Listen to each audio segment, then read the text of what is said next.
Hello mic testing 1 2 3. Okay, recording tayo. So magandang araw po sa lahat ng mga viewers natin, Nobs Vlogs. Shout out sa lahat ng mga supporters, mga sumusubaybay mula Luzon, Visayas hanggang Mindanao, maging sa ibayong dagat, sa ibang bansa, mga kaps diyan, mga kababayan natin diyan. So ingat po tayong lahat. Sana nasa mabuti tayong lahat ng mga kalagayan at malusog na pangangatawan.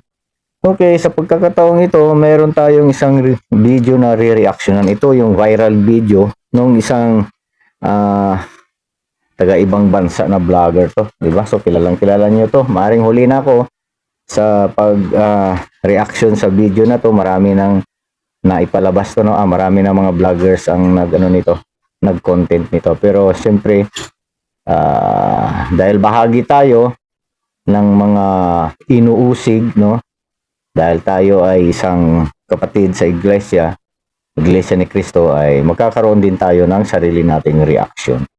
Okay, so mapapansin natin talagang wala sa sariling bait itong vlogger na ito. No? Bata pa naman to, no? Pero yun nga, malakas ang vlogger to dahil sa may 3 million yung kanyang subscriber, no? So sa mga content niya, ano lang naman itong mga content nito eh. Talagang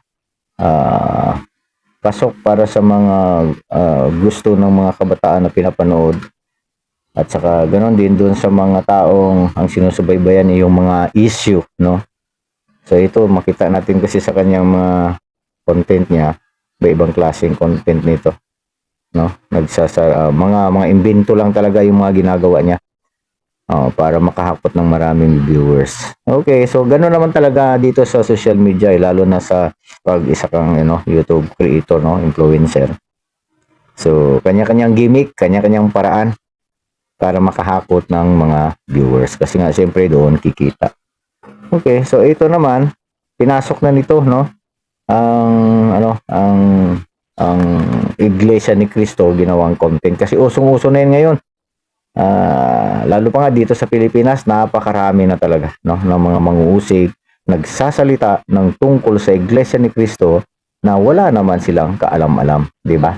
Hindi nila lubos na naunawaan at naiintindihan ang layunin, no, ang ipinaglalaban ng Iglesia ni Cristo, ang mga aral at doktrina na sinusunod, ang ginagawang paglilingkod sa ating Panginoong Diyos ng lahat ng mga Iglesia ni Cristo. So hindi nila naintindihan yan, maliban na lang kung ikaw ay masiglang kaanib sa loob ng Iglesia ni Cristo, ay tiyak na maunawaan, maintindihan mo ang lahat.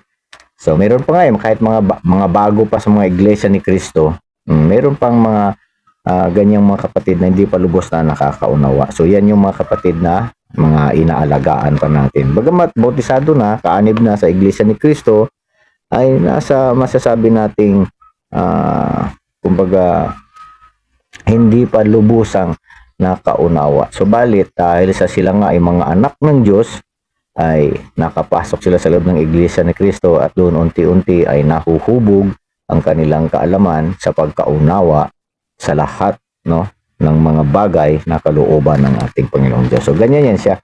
So dito sa mga hindi nga kaanib sa Iglesia ni Cristo, natural itong mga ganitong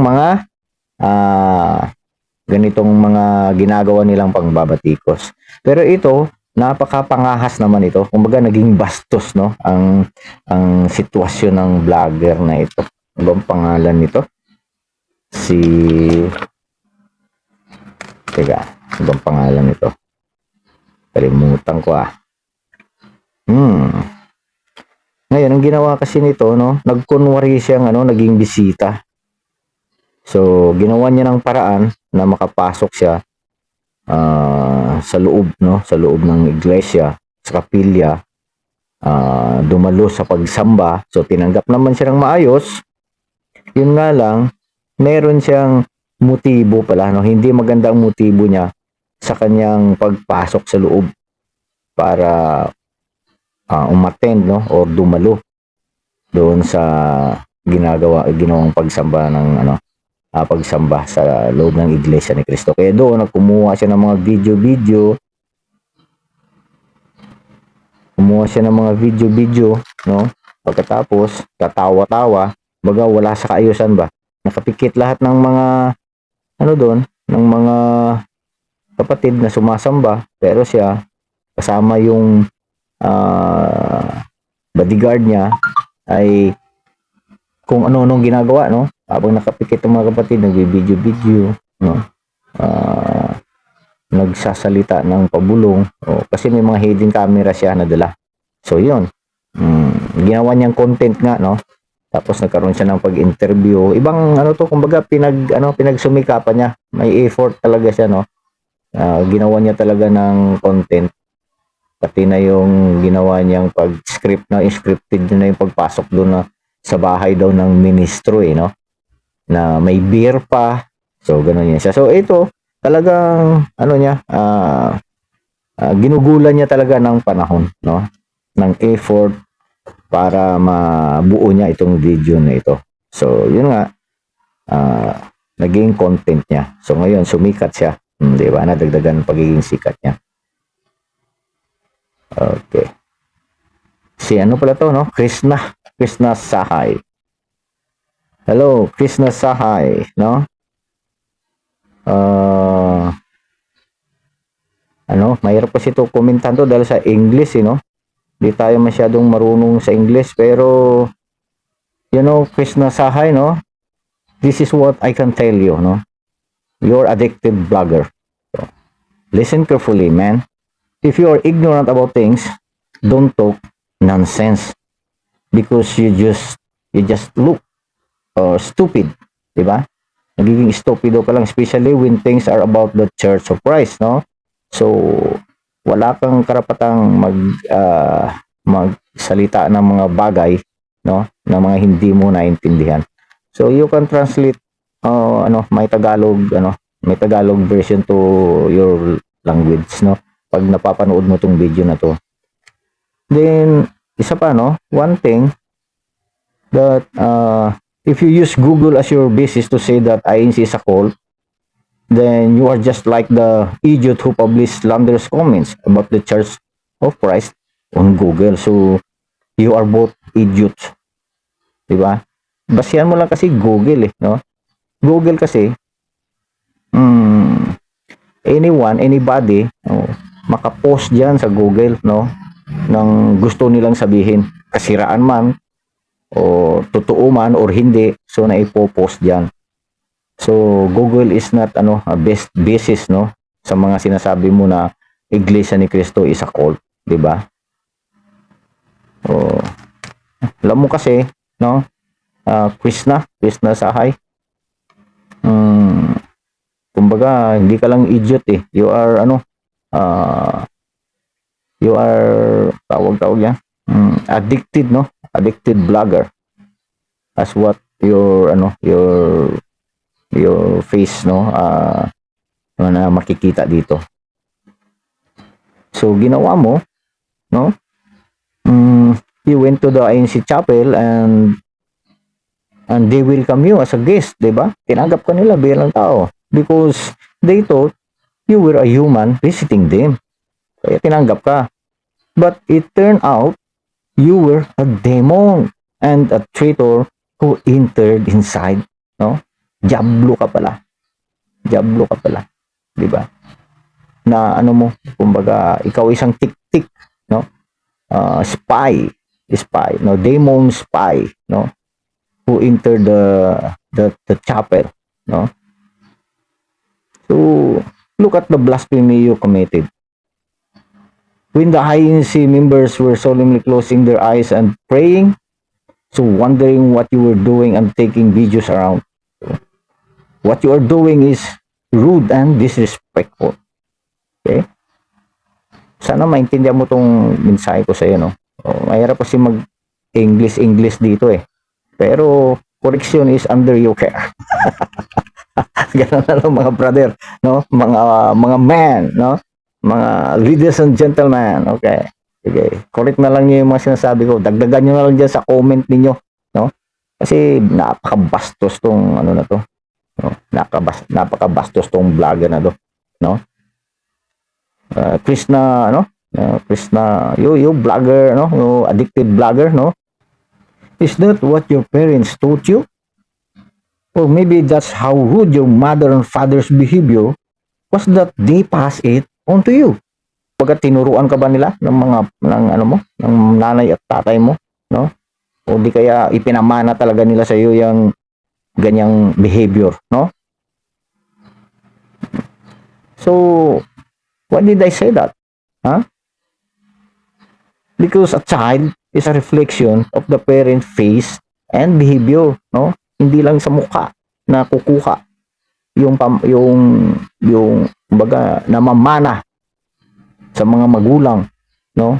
Yung nakakamana mana ng mga anak sa mga magulang hindi lang sa mukha kundi maging sa pag-uugali.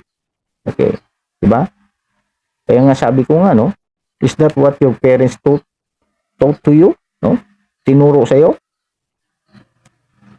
So, sorry pag nakapagsasalita tayo ng di maganda sa iyo, no? Ignorant vlogger. Okay? So, Krishna Sahay, no? What race are you from? No? Anong lahi mo? No? Is that how you introduce your race to the whole world? Ha? Oh, meron pala akong effect. Nakakalimutan kong maglagay, no? Dapat ganyan, no? Oh, yan, ganyan. Oh, may laughing effect pa pala ako, no? Sabi ko nga, no? Anong lahi mo, no? What race are you from? Remember this, brother, no? You Krishna Sahay. This content you created in your blog shows how rude and disrespectful you are to the people. And people also know what race you are. Diba? Nakikita dyan sa YouTube account mo kung anong lahi ka, what race you are. You are embarrassing your fellow race. Pinakahiya mo, nakakahiya ka, no? So, wala tayong magawa. Ganyan kasi ang style mo sa pangbablog mo eh. 'Di ba? Try to translate my Tagalog speaking to your language so that you can understand, no? You will understand what I am talking about you, what I am saying or expression about your blog, okay? Yun ang napaka mali mong ginawa. So, mga kababayan, wala tayong ibang kayang gawin dito kundi yun nga, may nag-advise nga, no? Mga kasama natin na i-report na lang tong kanyang YouTube channel. Pwede siguro yun, pag yung talagang marami tayo, sabay-sabay, no? Halos araw-araw mayroong nagre-report, halos araw-araw may nagre-report dito sa YouTube partner program. Baka sakaling magkaroon ng epekto o magiging epektibo para hindi man ma-block ang kanyang YouTube channel, ay ma-minimize, no? Kumbaga magkaroon siya ng mga violation, okay? Community guidelines violation, ganun yan siya. Napakabastos talaga. Sipin mo, napakalakas ng loob, no? Bagay, kasi sa Iglesia ni Cristo, no, mga kababayan, mga viewers natin, mga guys na nanonood, open kasi ang Iglesia ni Cristo. Pag pumasok kayo sa kapilya, basta maayos lang inyong kasuotan, magalang naman kayong pumasok, sumusunod lang sa mga, kumbaga, sa mga tuntunin, so makakapasok po kayo, magiging bisita, gano'n. So, nakikilala naman kasi namin kung sino yung mga bisita at mga kapatid na. Lalo na dito sa mga lugar na hindi talaga syudad. So, halos magkakakilala na. Pag may dumating na bagong mukha, tinatanong, taga saan, kapatid ka ba? O saan ka ba galing? Na local or district? Yan siya. So, pag sumasagot, malalaman kung kapatid o hindi. Ngayon, pag makita naming bisita siya, so, ganyan ang pag-entertain. Wini-welcome, binibigyan ng upuan, ganyan siya. No?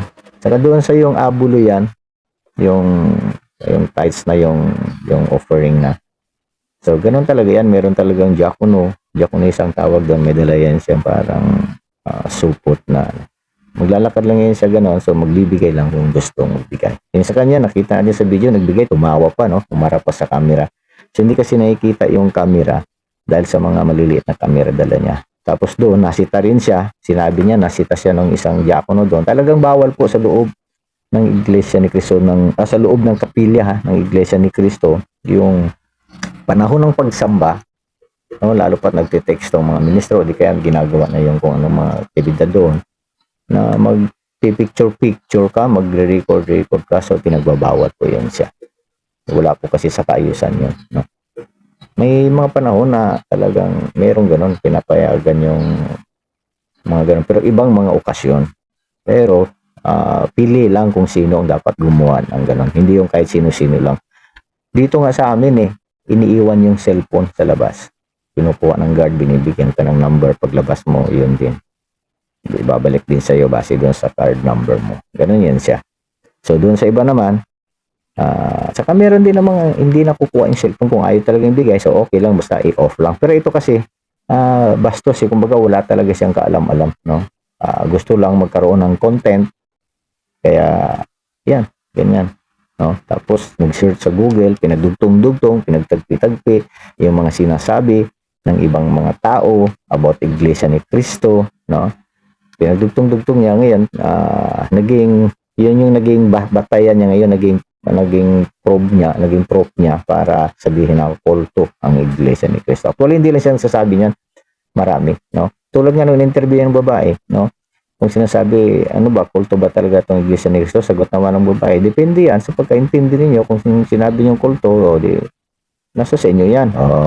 Ganon. Sabi na, ganon ba? Katulad sa kanya, no? Sinabi niyang kulto, di, it's up to you kung kulto ang pag-ano mo. Siyempre, paliwanag man namin, kung ayaw niyong maniwala, wala tayong magawa. Pero pinakamagandang gawin ninyo, kung gusto niyong mag-obserba, pakinggan niyo yung aming doctrines, 25 doctrines. Yung sunod-sunod lang. Tapos sabayan niyo ng pasok sa kapilya, samba, kahit mga sa 2 buwan. Makikita niyo talaga kung ano, no? Yung pinaka loob or content or ng pinaka kabuuan ng ginagawa ng Iglesia ni Cristo, yung pananampalataya nila, sinusunod nila mga aral, yung mga bawal, hindi bawal, makikita nyo doon, papatunayan niyo doon yung mga question na nasa isip niyo na gusto niyo itanong, masasagot yan, no? Yung mga doubts, lahat na ng mga intriga, no? Kung totoo ba, ganito ba, ganun ba, ganyan ba, ganun. So masasagot po yan siya. Then after na nalaman niyo na lahat ng yan, so doon kayo mag-decide kung tutuloy kayo sa bautismo. Kasi pag tutuloy na kayo sa bautismo, ibig sabihin nun, magiging kaanib na talaga kayo.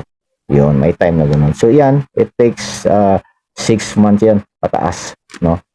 Bago ka maging full-fledged na Iglesia ni Cristo, bago ka makarating sa bautismo. Ganun yun siya. Hindi kasi katulad dito ng ibang reliyon na nakinig ka ngayon, sumama ka sa kanila, ngayong araw na ito, bukas, membro ka na. Hindi po ganun. Dito, kailangan sumampalataya ka. Pag di ka sumampalataya, hindi ka makakapasok. Ganun yan siya. Siyempre, paano mo papapasukin yung tao? Paano mo gagawin kaanib? Paano magiging kaanib siya ng Iglesia ni Cristo kung hindi naman siya sumasampalataya, di ba? Kumbaga, samok-samok lang na siya. Kasi gano'n, kaya maraming mga natitiwalag dahil sa yung pumasok sa Iglesia ni Cristo, iba yung kanilang dahilan, iba yung layunin dahil sa may nililigawan, di ba? Ngayon, nung nabasted na siya, hindi na siya nagpatuloy. Ganyan siya, no? Merong dahil sa trabaho, dahil ang amo nila is Iglesia ni Cristo, gusto nilang trabaho. Kaya, nagpadoktrina, no? Gustong mag-Iglesia ni Cristo. Pero nung pinagalitan ng amo, nagkaroon siya ng kasalanan, tinanggal siya sa trabaho, hindi na rin siya nag-Iglesia ni Cristo. Ganon yan siya, di ba? So, iba't iba pang dahilan, no? Kung bakit mag-Iglesia ni Cristo. Pero dapat, ang pinakalayunin mo sa pagpasok sa Iglesia ni Cristo ay yung malaman mo ang katotohanan at kung paano ang kaluluwa mo ay maligtas. Kung paano makakapasok sa kaharian ng langit. Ganun yan siya. Kung paano ka maliligtas sa araw ng paghuhukom. Yun ang dapat mong maging layunin sa pagpasok sa Iglesia ni Cristo. Pag yan ang layunin mo, sigurado, pag nakinig ka sa loob ng Iglesia ni Cristo, makakarating ka sa bautismo. Okay? So, yan na lang muna ang masasabi ko, no? Okay? Vloggers na addict, no? Addictos na vlogger. For now, that's all I can tell you. And I hope my message reaches you, okay? That just to have content, you will tell lies and tarnish the honor of other people, di ba? So, only demons do that. Okay? So, remember mo yung mga message ko sa'yo. Sana matauhan ka. Okay, thank you so much. Ano? Bawat isa, maraming salamat. Shout out uli sa lahat ng mga taga-subaybay ko. Patuloy lang na subscribe, no, sa mga bago pa, at saka i-share na rin sa mga dati kong mga subscriber. Paki-share na rin po sa iba yung ating YouTube channel. Okay, maraming salamat. Ingat po tayong lahat.